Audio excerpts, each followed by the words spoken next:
Today will be a day to remember for the rest of your life. The Pro Football Hall of Fame is excited to present the heart of a Hall of Famer program connected by Extreme Networks. With over 100 Hall of Famers participating, we have reached 47 states and countries all over the world, sharing the message that football is more than a game and can teach Americans important life values like commitment, integrity, courage, respect, and honesty.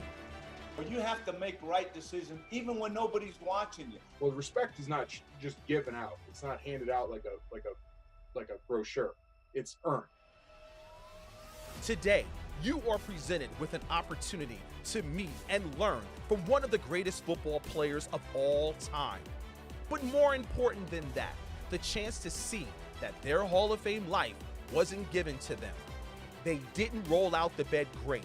They put the work in, on the field, in the weight room, in the classroom, in their communities. They made themselves a Hall of Famer on and off the field.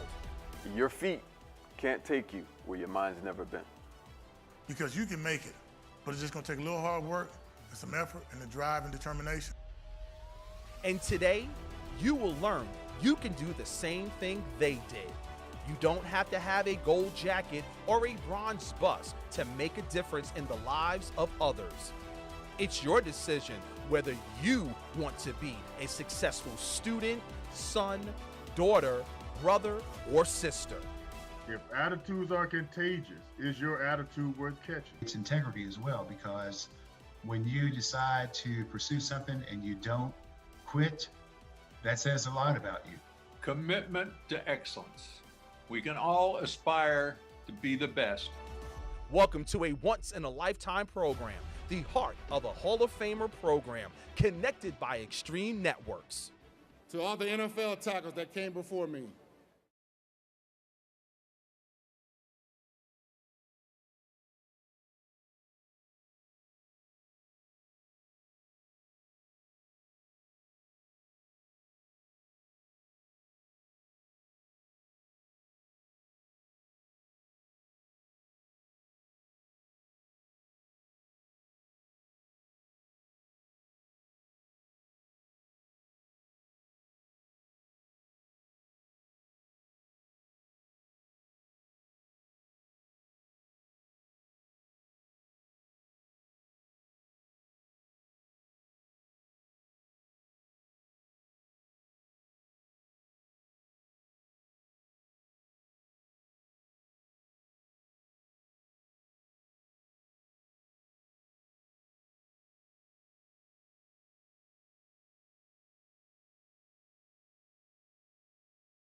All right, with that, I'd like to welcome all of our students here today in front of us, as well as those tuning in on YouTube Live, where we're live streaming this program, to another installment of the Pro Football Hall of Fame's Heart of a Hall of Famer series, connected by Extreme Networks, our first one here in Canton this year.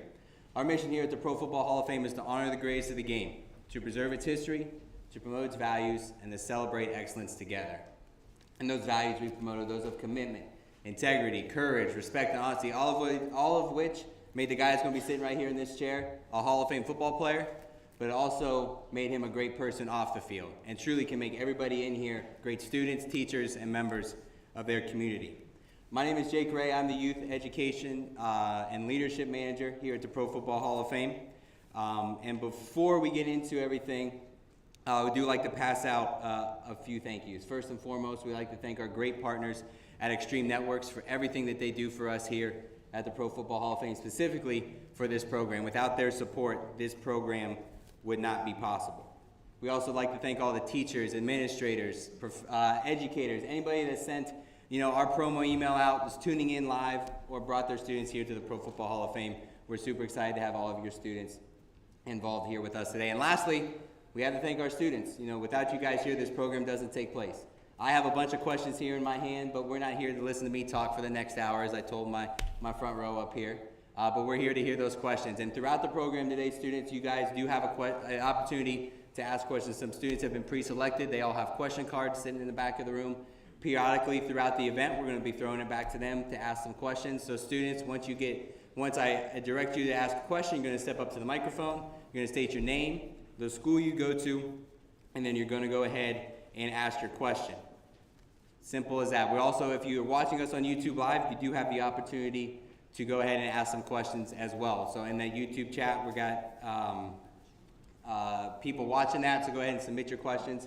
And if it's a great question, we're going to be able to make it a part of the program as well today. No matter where you're watching us, if you're watching us live, or if you're watching us right here in-house, throughout the day today, whether you're touring, sitting in here today, I know you're going to be taking pictures. So if you take a picture and you post it online, make sure you tag at ProFootballHOF and at Extreme Networks. All the spellings are right here behind me.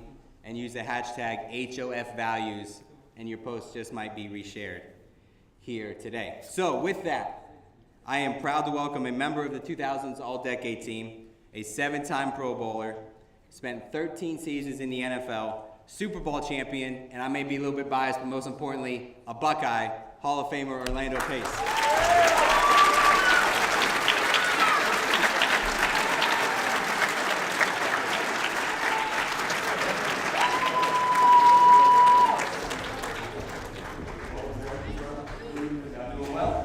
Watch your step up there. Right?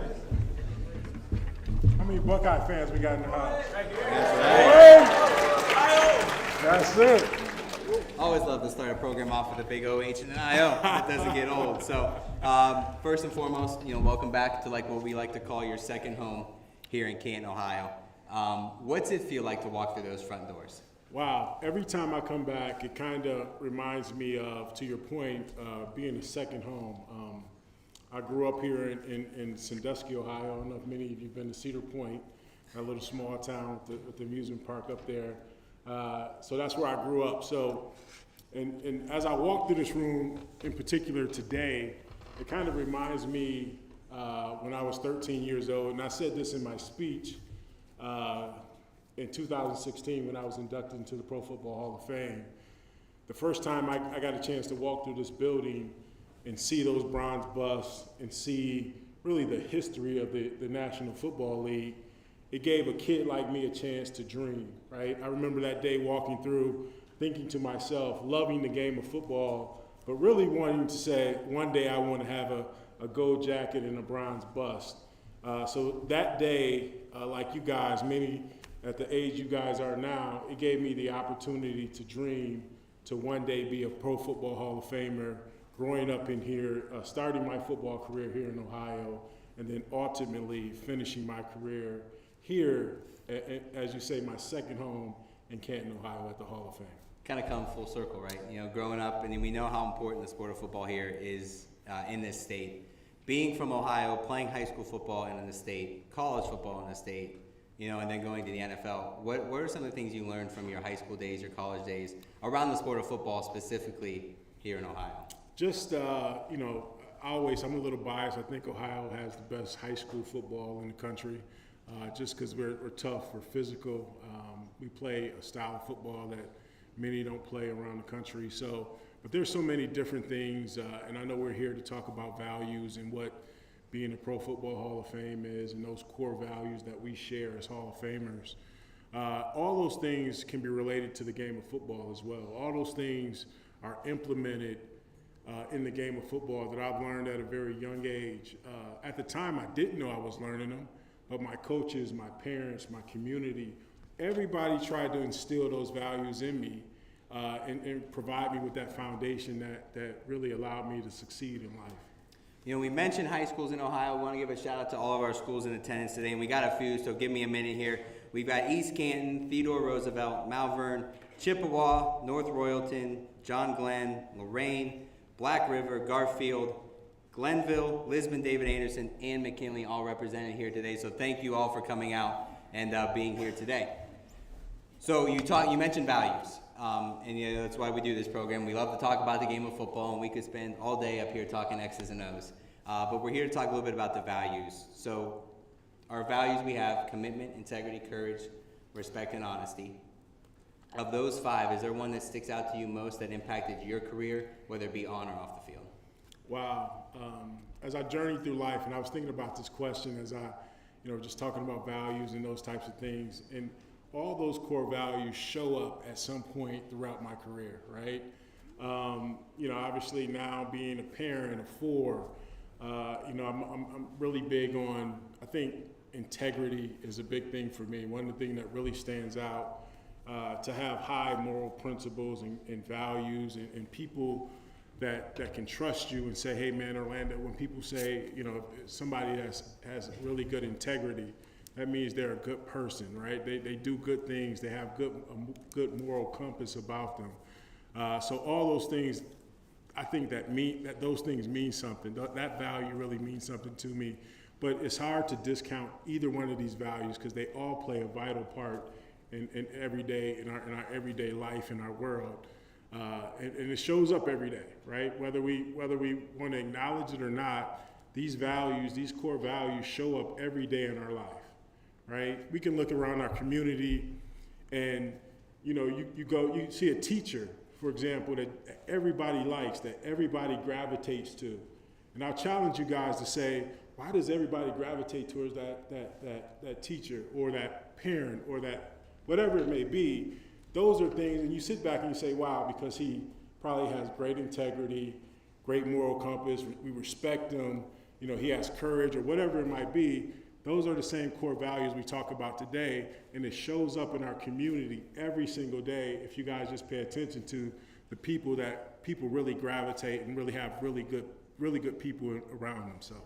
Can you give us an example of a time where the game of football taught you one of those values, and then you were able to take that application and apply it to life outside the game? Yeah, I think it's just character, and one of the things that even playing football, right? And I remember in high school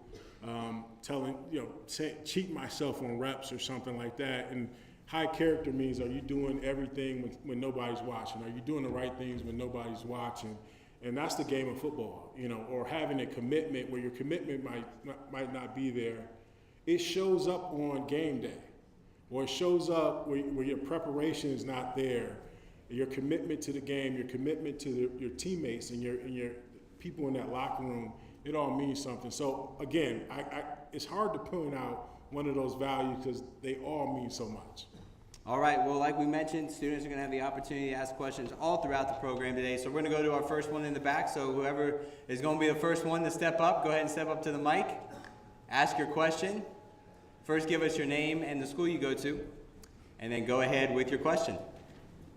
My name is Christian Walker. I'm from Kent, and I was wondering if there's one thing you've changed about your career, whether it's how you go about things or an outcome, if you have one. One thing you would change about I just want to repeat so our stream can hear the question thing. One thing about your career you would change if you had one. Ooh, wow, that's tough. I've been extremely fortunate in my football career. High school, football was became easy to me. College, and then going to Ohio State, and then being the #1 draft pick. Not a ton of adversity. If people look at my bio and say, hey, look at what you've done over your football career. But I think just if I had to really look at I would probably be more open. I think as pro athletes sometimes we are more closed off when we're playing the game, And I think I would be more open to networking a little bit, meeting people, that kind of thing. So not a ton on the field or off the field, because as athletes, you know, I think the thing, even adversity that happens in my life or in my career, they've always been teaching points for me, right? So it's hard for me to look at it and say, man, I wish I would have changed that, because the adversity made me either a better player or a better person. Awesome, thank you. All right, next student, whenever you're ready, go ahead and step up to the mic. State your name, the school you go to, and then go ahead with your question. Hi, my name is Antoine Paulos from LHS, and what is your favorite moment from your NFL career and why? Oh, wow. Favorite moment from your NFL career and why? That is easy. There's a couple, right? So it's hard to decipher between the two, because being drafted #1 overall in the NFL is an incredible feat. But if you ask any NFL player, including myself, and you did ask me, but just winning the Super Bowl in 1999 with the St. Louis Rams, we had an opportunity to win the Super Bowl. It was a fun year. We had some great guys on that team, and we won it, a championship. We wish we would have won more.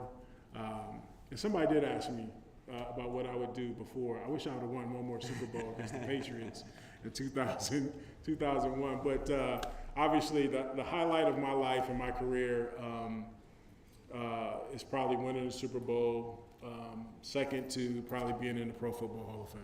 Awesome. All right.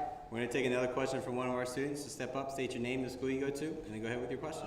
I'm Kyle Bondra. I go to Black River. Do you have a block that you made during your career that you remember more than others?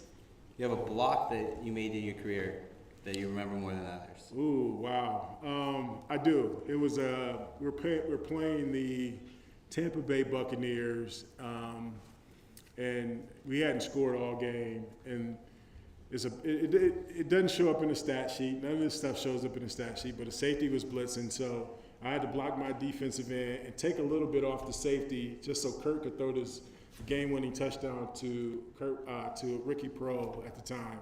So, obviously if I didn't touch that safety or make that block on that safety and kind of block two guys at once, Kurt may have not got that pass off, and we probably wouldn't have won the championship that year. So just one of those key moments that doesn't get a lot of glitz and glamour, but to me it meant the most that I could pick up two guys on that blitz and have give Kurt enough time to make that pass and that touchdown. You mentioned that Buccaneers team, obviously full of guys like Warren Sapp, Derek Brooks, Rondé Barber, John Lynch, all fellow Hall of Famers.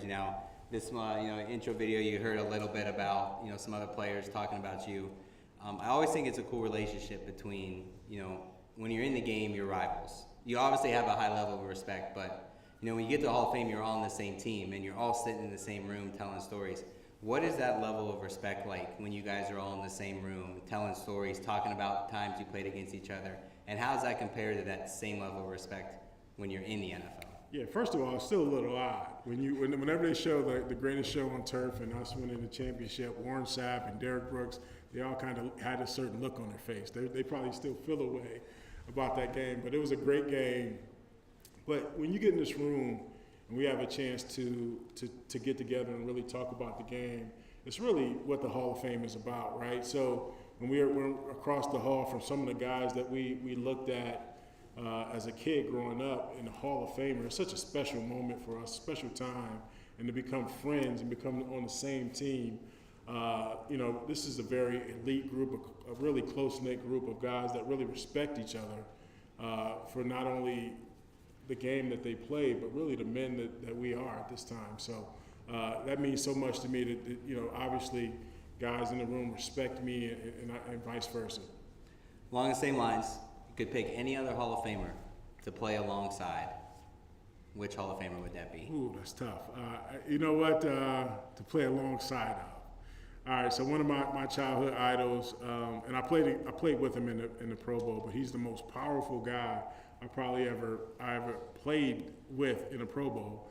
Larry Allen. If I could play next to that guy, I might be still playing, just because he's so powerful. This guy benches 700 pounds. He just does incredible stuff on the field, and I always admired his game and respected his game for who he is. And I was excited to to play next to him in a Pro Bowl. So he would make my job that much easier to play in the NFL. Awesome. All right, we're going to go back for some more questions now. So this next student, go ahead and step up to the mic. State your name, the school you go to, and then go ahead with your question. My name is Cooper Feldman, and I'm from Theodore Roosevelt High School.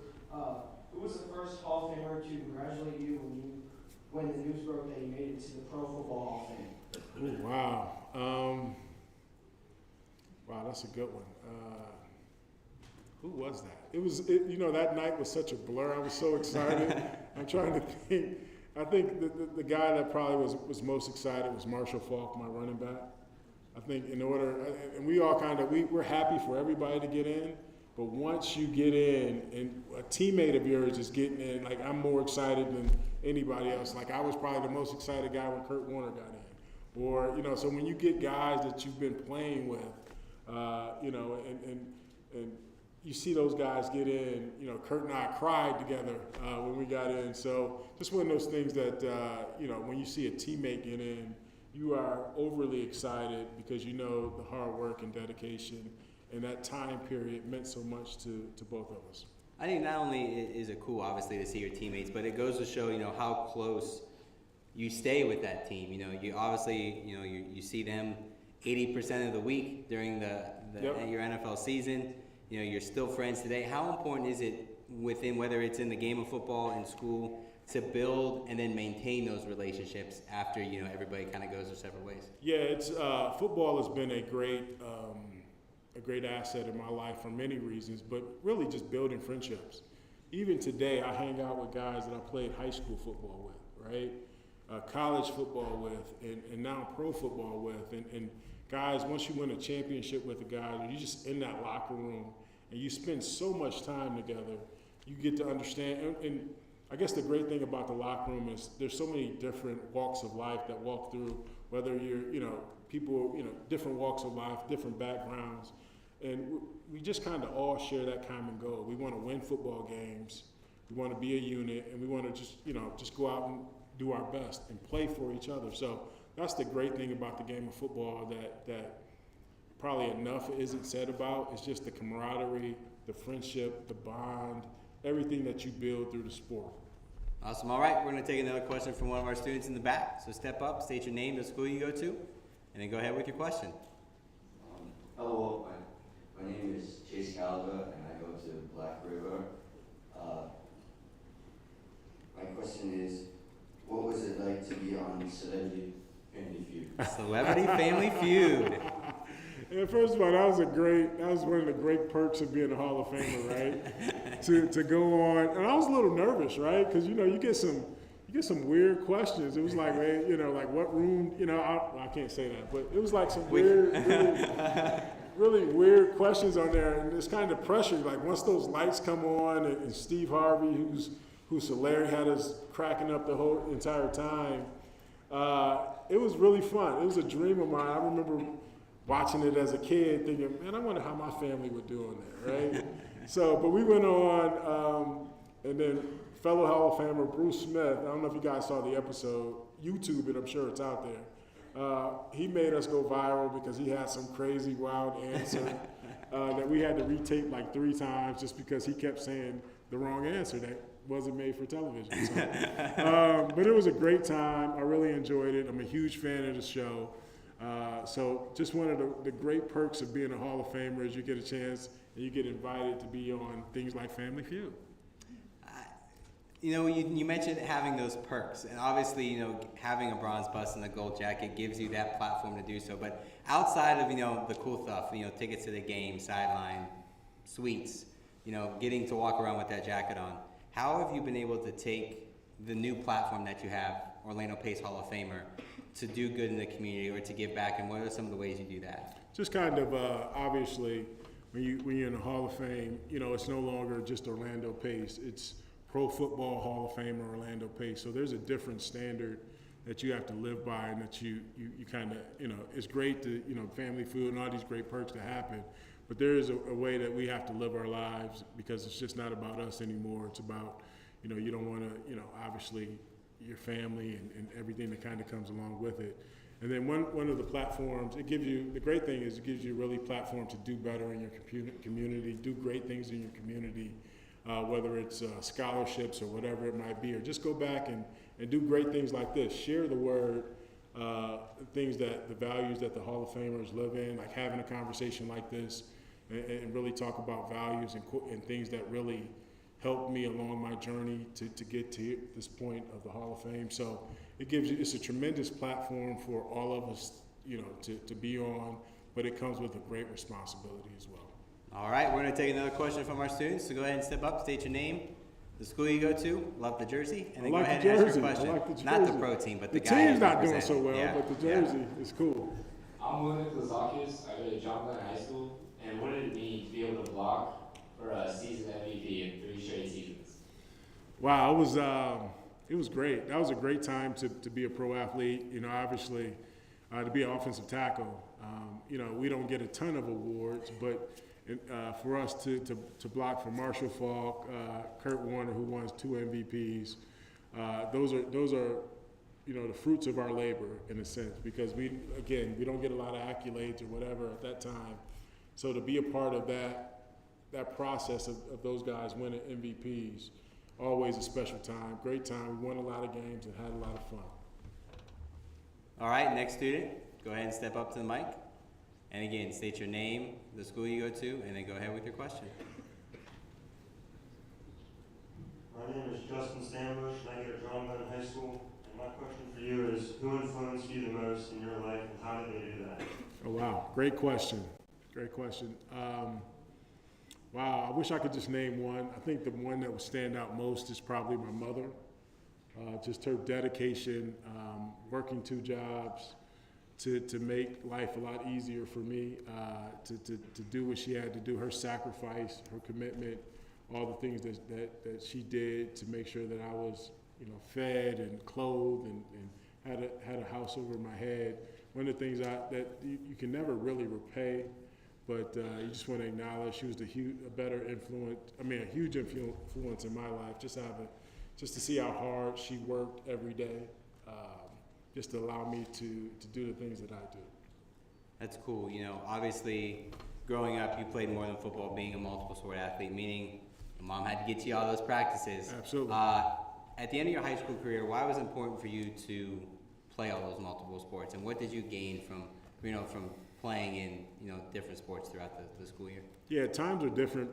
Back in the early 90s, I say back in the early 90s, that wasn't that far removed, but it was just, it was different. We had an opportunity. In our neighborhood, we played the sport, whatever the season was, that's what we played.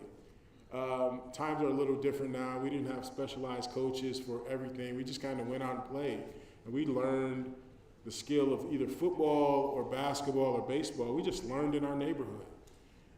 We took our bumps and bruises from the older kids in our neighborhood that made us tougher, and it just happened. And then once we got to organized sports, I was an offensive lineman. It wasn't really fun to play in high school, so I said, I'm going to play basketball. I'm 6'5", 6'7". In high school, I can go, dunk on people and have fun and let people call my name, and that'd be great. So, but I always loved to play multiple sports. That's kind of just what I did. I wanted to become the best athlete I could be. I wanted as many opportunities to play in a college sport for free. So why only limit myself to just football or basketball or whatever it may be? I needed that opportunity for everybody to see what type of athlete I was. 2 things. 1, guy can play basketball. I've seen the clippings, seen the videos, very good. And 2, I find it very hard that you got bumps and bruises from kids bigger than you. No, I probably didn't. Yeah, they probably thought I was a little older. I probably didn't get any bumps and bruises. Obviously you go to Ohio State, drafted number 1 overall, and there's, we always ask guys who get undrafted, they're in the 4th or 5th round, is there a chip on your shoulder? I think if your picks 1 through 10, there's added pressure to that. Did you feel any added pressure being the number 1 overall pick to the Rams? You know what I did? Just the pressure and expectations of what a number 1 pick does. And being an offensive lineman and being a number 1 pick isn't really the thing. I mean, we're good. I mean, we're part. But when you're drafted number 1 to a losing franchise, everybody wants the star quarterback or, the big-time receiver or whatever it might be. But an offensive lineman being drafted number 1, the change doesn't come the next season, right? You're kind of building it's a process of building. And, and the thing that, in terms of expectations, I think the thing that kind of make guys early on pick, along with myself, is I felt like I had higher expectations than what any city or any ball club could put on me, right? I felt like I'm the number 1 pick. I should come in and change this franchise. Needless to say, I want to be in the Hall of Fame. So my expectations, my drive, my everything was to get to my ultimate goal, to be a Hall of Famer, go to Pro Bowls, do all these great things, and be the best player I can be. So I wasn't stopped by any limitations or any expectations that anybody could put on me, because I always felt like my expectations were higher than anybody's standard. So. Awesome. All right, we're going to go back to our student questions. So go ahead and step up to the mic, state your name, the school you go to, and then go ahead with your question. My name is Devon Chester. I go to Camp McKinley. And my question is, how did you handle adversity and still manage to accomplish your dreams? Yeah. You know what? In terms of childhood and growing up in Sandusky, which is, obviously as a youth, you experience a ton of adversity in some situations. Everybody in my circle was kind of dealing with the same thing, right? So even as a youth, we didn't look at it as adversity. We looked at it as life, right? So it's just challenging things in life. And you look back on it, as sometimes you look back on it and you be like, that was just life. We just got through it, right? That's just part of it. Nobody knew it was adversity. We didn't feel the adversity. But, and I stated it earlier, as I look back on my career, like the adversity, the things that challenged me in life and in football and all those things, ultimately only made me better, right? Only made me a better person and a player. Only because, obviously when you overcome adversity, there's nothing greater than overcoming adversity and walking on the other side of it and say, wow, I made that, right? But it tested who you were as people, as a kid. It tested all those things in your life. And then you realize you're much stronger than the adversity that hit you, right? You're much stronger than you thought you were. So that's the way I kind of view adversity is, whether it's on the field, people can say, you've never played a perfect game. That's the great thing about football. You go through, as an offensive lineman, I can win 90 snaps, right? And somebody's going to get you on that one snap, or somebody's going to get off and make a play. It just doesn't happen. And that's really a direct correlation to life a little bit, because life isn't perfect. We walk out and there's going to be something that doesn't go our way. It's about how we handle those situations. And then ultimately on the other side, are we better for it, right? And that's the way I always view it. And maybe the 47-year version of Orlando sees it differently probably than the 19-year-old version of Orlando, right? So, but we are growing. That's maturity. That's what happens. Adversity, we can't use it as a crutch. Let's just go. We got to push forward and be better in life at all times. Awesome. Great question. All right. Go ahead and take another question from our students there in the back. So go ahead and step up, state your name, the school you go to, and then go ahead with your question. My name is Anthony Delane. I go to LHS. And how did you take the lessons you learned from playing football and apply it to your own life? Wow. Mental toughness, man. Is one of the things you kind of go through in football. And I know you guys have all had the dog days of sports or just the dog days of whatever to kind of get you through. Whether you're not feeling well and you still got to play, whatever that is. And we just talked a little bit about adversity and what that means. But really just, how tough football is. It's really a direct correlation of life. So all those life lessons really are parallel in a sense. And you just kind of learn through it. You kind of go through it tough, you get beat on a play, you get back up, and you keep going, right? So that's just part of life, man. We just got to keep pushing forward. I challenge each and every one of you guys, because we're all going through something, to continue to stay positive and push forward. The kids heard the intro video, guys like Jason Taylor and Isaac Bruce talking about you. Obviously, you have a bronze bust, a gold jacket. What does it mean to be considered one of the greatest offensive linemen in NFL history? wow. Obviously when you say that, and it never gets old. Let me say that when you get back and you walk through the doors of the Hall of Fame and you put on this jacket, ring, bust, see it all, it never gets old. It's still surreal to me. And I was inducted in 2016, and to still have that feeling of, man, I'm in this elite group of athletes. Like, to reach levels that, it was hard to even dream when I was, 14, 15 years old, trying to figure it out. To get to that point in my life is just, obviously, to those core values of just commitment, dedication, discipline, all those things that needed to be in place. It's hard to explain at this point. And then just growing up, you start thinking about all the people that impacted your lives, whether it was a teacher, a coach, all these great people that helped me get to this point in my life, man, was just, obviously it's still surreal for me.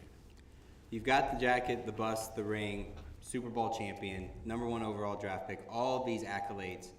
You have all these. How did you remain humble and have that humility in your life throughout your career? Wow, I think it's just really my family, my mom, my grandma, my grandfather, who kind of instilled certain values in me to always remain humble. We are very fortunate in being able to play this game. It's a privilege to play the game of football, right?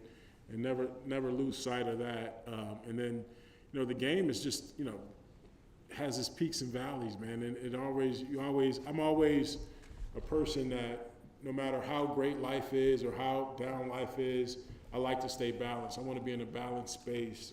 We can celebrate for one day, we can be down for one day, but other than that, we're continuing and doing what we're doing and stay humble and stay, really grounded in terms of who I am as an individual. All right, we're gonna go back to students for some more questions. So whoever's up next, go ahead and step up to the mic. Don't be shy. Somebody's got to stand up. There we go. Step up to the mic. You guys state your name, the school you go to, and then go ahead with your question. I'm Neil Miller. I go to Chippewa.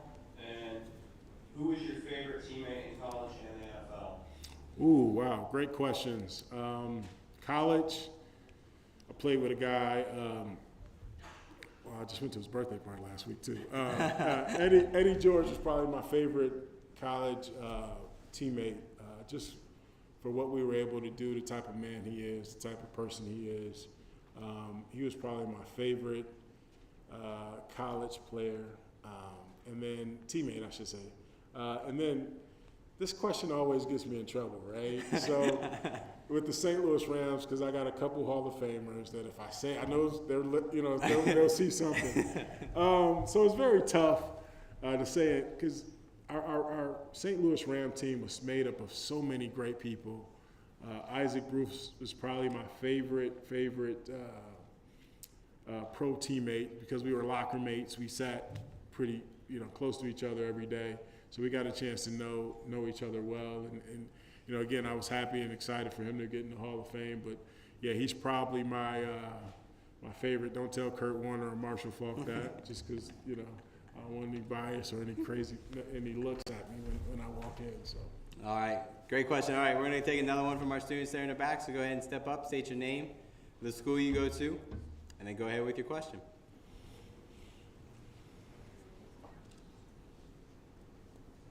My name is Victoria Oswald. I go to East End High School. And my question is, how important is it to you to have a support group around you during a rough patch? It is really important to have a support group. I think even in today's society, with so much going on in the world today, I think it's important to have a person or a support group, to your point, in your corner, just so you can bounce different things off of. But I will challenge you guys in that support group, and as you guys kind of go through these core values, kind of look for people who have character, integrity, all the great values, honesty, all those things that we're talking about today. Try to find somebody who have those values. The last thing you want to do is have a support group with people who dishonest or doesn't have high integrity or you don't respect, I would always challenge you guys to find either a sounding board, whether it doesn't have to, your parents, teacher, friends, somebody that you trust that have a lot of the same core values that we're talking about today. Looking back on your career, you obviously have sat in the room with fellow Hall of Famers that you played against, specifically defensive ends, defensive linemen. Was there a guy that you knew when you were going up against him that week, it was going to take a little extra film work, a little extra practice, a little extra studying, because you know you were going to get great competition on the other side of the ball? Yeah, if they're in this room, you already know what they were going to do. The funny thing about, seeing these guys again after being retired for a few years is there's like a 3 or 5 minute awkwardness about it, right? Because there's some things that's said between the lines that, some guys either take personal or don't take personal. So there's some awkwardness in those things. But, obviously, once you get in that room and you break that awkwardness and you become good friends and you really start, you respect guys for who they are, right? Mm-hmm. But there's some trash talkers in this room when they played, and it takes a while to forgive them a little bit with that. So. Was there a guy, a Hall of Famer, who is still around today, maybe they have passed, that you were looking forward to meet after you found out that you were going to be inducted in 2016? Was there that idol, that player you looked up to that, oh gosh, I can't wait to get in that room and talk with them and shake their hand? It's amazing, and he just passed, Jim Brown. Amazing. And if you ask any Hall of Famer that you can talk to, who they respect more in that room, because when Jim Brown walks in the room, it's like a silence. Everybody's like, man, that's Jim Brown. So we obviously we just lost him, but man, he was one of those guys where everybody wanted to meet, take pictures with, at least have a conversation with. And he played well before my era, but man, you just hear stories about Jim Brown and who he was and what type of man he was and all these great things about him. I couldn't wait to meet him, and I'm glad I had an opportunity to meet him. Awesome. All right, we're going to go back to the students for some more questions, so go ahead and step up, state your name, the school you go to, and then go ahead with your question. My name is Justin Saley. I go to Garfield High School. When did you know you had to walk away from the game? That's a great question too, right? Because I think sometimes players stay too long. For me, it was kind of easy. My wife told me that it's time to hang it up, jokingly. But for me, it was when things that I normally did really easy, like a backside block that's a real easy block, became challenging for me. Or when I played on a Sunday and the soreness continues to like the next Thursday, you realize, okay, it's about time for me to hang this up. Or when you watch, if you guys watch the game on Sunday and you see guys that's probably been in the league a while and they fall and it takes them about 30 seconds to get up, they're on their last couple years of playing. And that's kind of where I was at, and I just kind of knew the game. Obviously, the older you get, you can't fight father time. It just happens, right? Where my mind felt like I was 22 and my body felt like I was 46. I just couldn't, it didn't make sense. Father time caught up with me, and I just knew it was time to call it quits. What was that transition out of the game like? You hear the stories of some guys really struggle with it. You see guys who come back after being retired a year or two. You see people who jump into the business world, they become coaches. What was that transition out of the game like for you? It was good for me.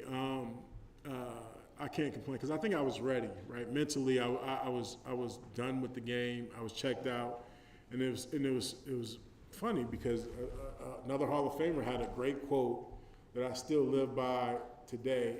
It's Aeneas Williams, and he said, "Always begin with the end in mind."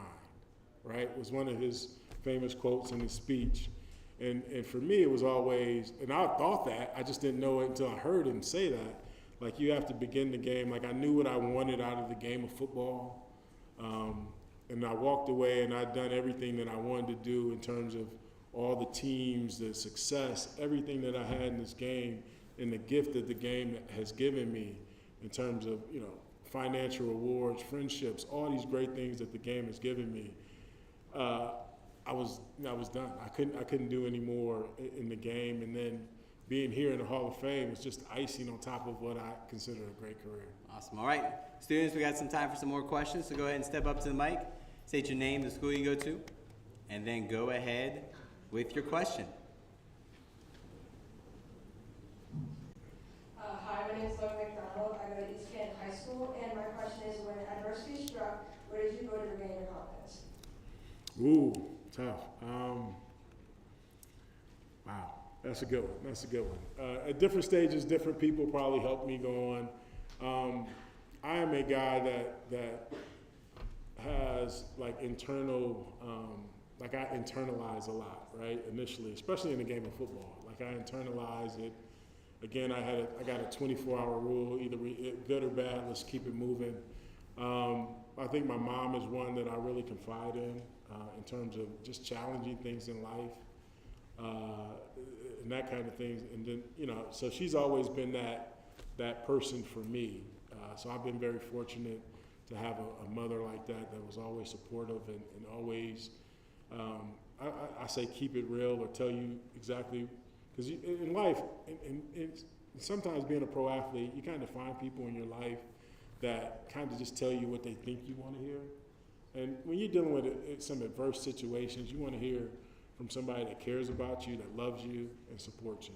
So my mom has always been that person, the kind of, when I really struggle in life, just to kind of lean on a little bit, because she knows me from birth, really. But she knows me and just kind of knows how I kind of handle things. Awesome. All right. Next student question, go ahead and step up there to the mic. And like everybody else, state your name, the school you go to, and then go ahead with your question.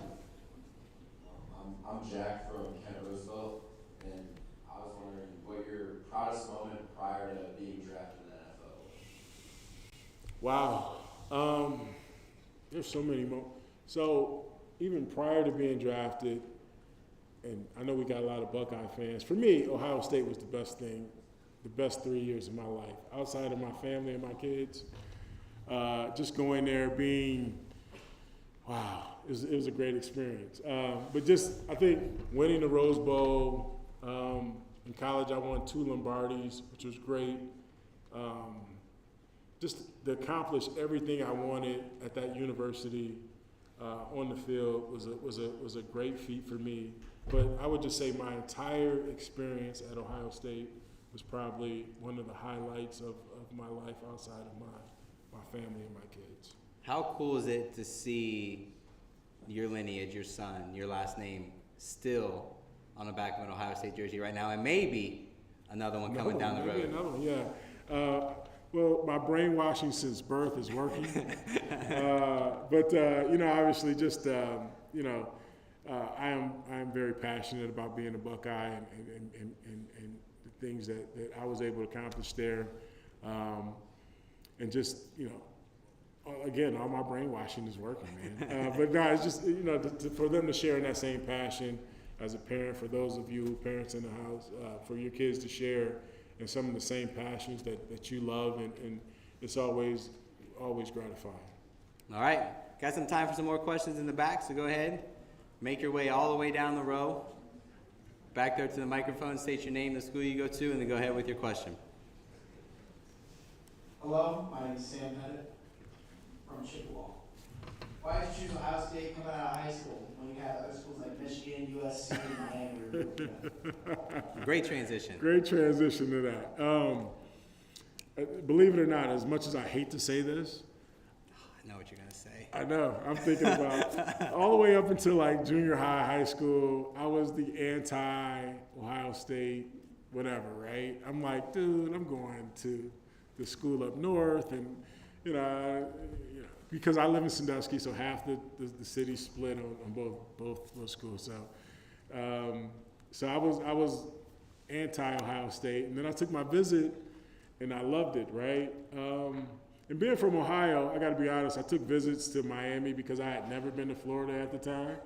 So I'm like, dude, I'm going down to sunny Florida in the middle of winter in Ohio, just to I never thought I was going to Miami, by the way, unless they were going to, but anyways. But yeah, so Ohio State, Michigan was the two schools that really piqued my interest going in. And then taking the visit there, my visits were, wasn't a great visit at Michigan, wasn't, then Ohio State just was a great time, met some cool people, some great players that kind of mentored me along the way. The rest is almost like a movie, man, at Ohio State. So. You mentioned, having those players, those mentor players. Was there a guy who kind of took you under his wing when you got into the league? And then towards the end of your career, did you take that role on any of those new offensive linemen coming into the organization? Yeah, there's a couple guys that obviously a couple Hall of Famers actually that I was really good friends with. Willie Rofe is one of the guys that kind of took me under his wing. Jackie Slater, who's a Hall of Famer and a great Ram in his own right, used to come back and do some training and coaching as well. So I was pretty fortunate to be around some good guys, and then I had some great coaching as well. Jim Hannafin, who's a legend, coached me up to help me get to this point in my life. So awesome. All right, got time for one or two more student questions. So go ahead and step up there, state your name. Great questions, by the way. I think we know he went to where he goes to high school. State your name, the high school you go to, and then go ahead with your question. My name is Grant Johnson. I'm from Chippewa High School, and my question is, what is your welcome to the NFL moment? Welcome to the NFL moment. When did you realize it wasn't Ohio State anymore? Really quickly. You know what? It's like the speed of the game, right? So you the college is one thing, and there's some Saturdays in college where you just know you're going to dominate some guys, and you just know what's going to happen. The NFL is completely different, right? So you line up against a guy like Bruce Smith, and you realize quickly that this is all day. He's coming at you all day, and welcome to the NFL. And then playing against guys like Ray Lewis, who's talking trash consistently throughout the year. It's just the level of play. Like in college, there's some off Saturdays. Pros, there's no off Sundays. Everybody has to feed their family. Everybody's coming at you. And being the #1 draft pick, everybody's really trying to come after you to take advantage of you. All right, we're going to take one more question from our students in the back. So step up, state your name, the school you go to, and then go ahead with your question. Jane Dennison, Kent Roosevelt. Is there a player in the game that reminds you of how you play right now? Player today. Do we see another Orlando Pace out there? I say no. No, honestly, there's some great linemen out there that plays. I'll give you a couple guys that I like. I don't know if the game is a little different now in terms of linemen. I like the guy, Trent Williams in San Francisco. I think he's a good player. He's an animal. He's a beast, as a matter of fact. He's one of the guys I follow. Stanley in Baltimore. So there's a couple guys, but they're not making linemen the way they used to make in today's NFL. So they're a little different than the way our style of play years ago. Been out of the game a long time.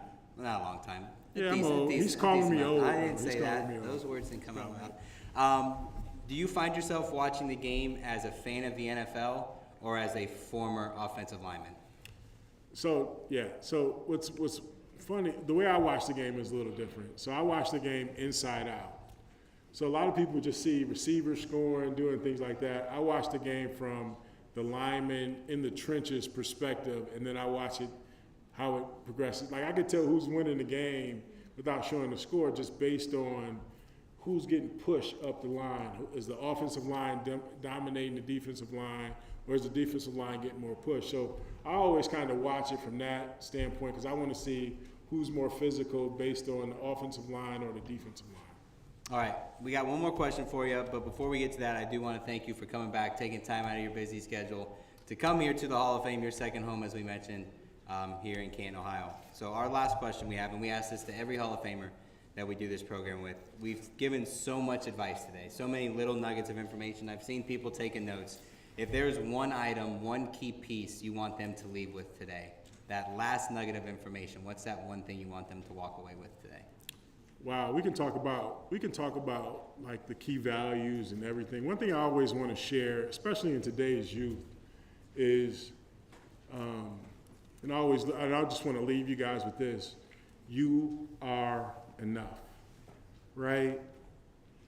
when things get challenging in your life, when things aren't perfect in your life, always have confidence that you are enough. No matter what social media might say, no matter what people in your circle might say, you are enough, right? You got to have a little toughness, but most importantly, have enough confidence in who you are, and be who you are, and be okay being who you are. Even if you're a little weird, you can be that's who you are. Own it and go with it, man. But I would leave you guys with that. You are enough, and don't let anybody define who you are. All right, with that, we're going to wrap up this installment of the Pro Football Hall of Fame's Heart of a Hall of Famer series, connected by Extreme Networks with Class of 2016 Hall of Famer, Mr. Orlando Pace. Let's give him a big round of applause for being here today.